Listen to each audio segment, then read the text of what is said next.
മറ്റൊരു വാർത്തയിലേക്ക്. വയനാട് പുനരധിവാസത്തിലെ ഭൂമി ഏറ്റെടുപ്പിൽ പുതിയ ഹർജിയുമായി എൽസ്റ്റൺ എസ്റ്റേറ്റ് ഹൈക്കോടതിയിൽ. നിശ്ചയിച്ച നഷ്ടപരിഹാര തുക കുറവെന്ന ഹർജിയിൽ ആരോപണം.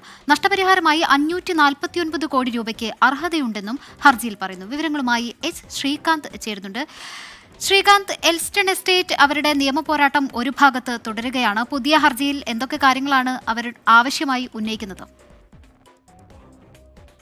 നിലവിൽ മുണ്ടക്കൈ ചൂരൽമല പുനരധിവാസത്തിലെ ഭൂമി ഏറ്റെടുപ്പുമായി ബന്ധപ്പെട്ട 549 കോടി രൂപ നഷ്ടപരിഹാരം വേണമെന്നാണ് എൽസ്റ്റൺ എസ്റ്റേറ്റ് പറയുന്നത്.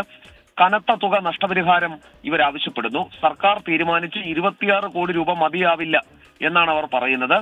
എന്തായാലും ഈ ഹർജി ഹൈക്കോടതി നാളെ പരിഗണിക്കുന്നുണ്ട്. ഭൂമിയുടെ വിപണി വിലയ്ക്ക് ആനുപാതികമായല്ല നഷ്ടപരിഹാര തുക നിശ്ചയിച്ചത് എന്നവർ ചൂണ്ടിക്കാട്ടുന്നു. 78 ഹെക്ടർ ഭൂമിക്ക് 519 കോടി രൂപ മതിപ്പ് വില വരും.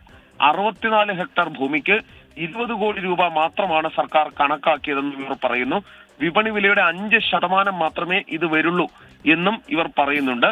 ഭൂമി ഏറ്റെടുപ്പ് മാനദണ്ഡങ്ങൾക്ക് വിരുദ്ധമാണിത് എന്ന് എൽസ്റ്റൺ എസ്റ്റേറ്റ് ചൂണ്ടിക്കാട്ടുന്നുണ്ട്. ഈ പുനരധിവാസ പദ്ധതി നടപ്പാക്കുമ്പോൾ നഷ്ടപ്പെടുന്ന ഭൂമിയിലെ ഓരോ തേയിലച്ചെടിക്കും മരത്തിന് വില കണക്കാക്കണമെന്ന് ഇവരുടെ ആവശ്യം ഒരു കാരണവശാലും നടപ്പാകാൻ പോകുന്നില്ല എന്ന് പ്രഥമ ദൃഷ്ടിയെ തന്നെ നമുക്ക് മനസ്സിലാകും. എന്തായാലും കോടതിയിലാണ് കാര്യങ്ങൾ, കാത്തിരുന്നു കാണാം.